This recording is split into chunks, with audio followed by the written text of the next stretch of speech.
Were they really sculptures? Or did they use forbidden alchemy to petrify humans? According to history texts, these statues were carved in the 17th and 18th centuries until the year 1750. According to the sources, some of the artists who made these extremely accurate statues were in their 20s. Actually, this kind of mastery and craftsmanship cannot be achieved at this early stage of life. Surprisingly, these statues were created from a single block of marble. And one thing for the other, it is mentioned that the sources did not mention the method of cutting, carving, and shaping these statues. It is known to marble stone experts that it is not a unified and pure mass.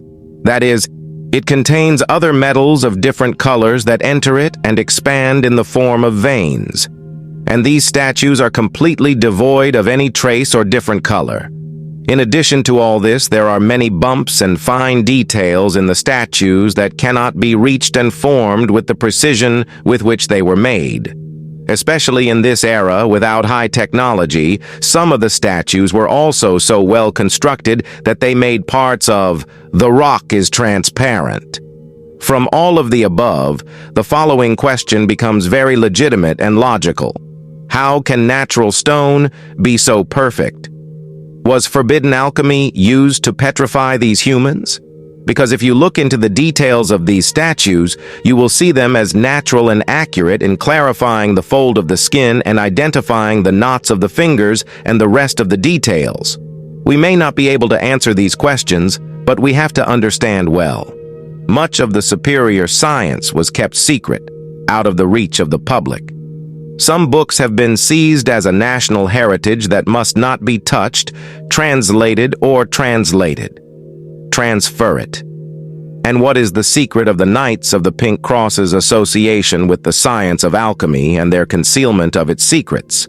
And about alchemy, and who would like to ask, I will summarize for you a general idea about it, and through it you will discover the secret of alchemy's connection with philosophy, and the secret of naming the gold cooking mixture the Philosopher's Stone. Alchemy is an ancient science and art that was called the science of the spirit, based on a deep understanding of the relationship between spirit and matter and the methods of connecting them.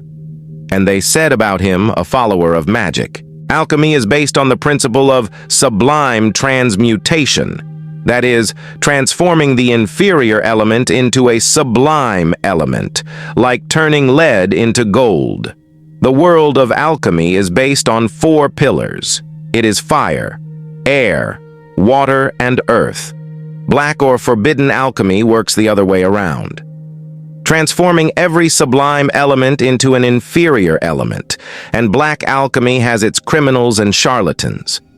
It is worth noting that the period in which these statues were created was dated. It dates back to the same period in which forbidden alchemy spread. This is the reason behind the loud voices of many researchers and their saying, "These are not marble sculptures, but human bodies on which alchemy was practiced, and God knows best." So, my brothers, does this speech fall under the words of God in Quran? 50. Say, nay, be ye stones or iron. 51. Or created matter which in your minds is hardest, to be raised up, yet shall ye be raised up. Then will they say, who will cause us to return? Say, he who created you first. Then will they wag their heads towards thee and say, when will that be? Say, maybe it will be quite soon. Al-Isra, Quran.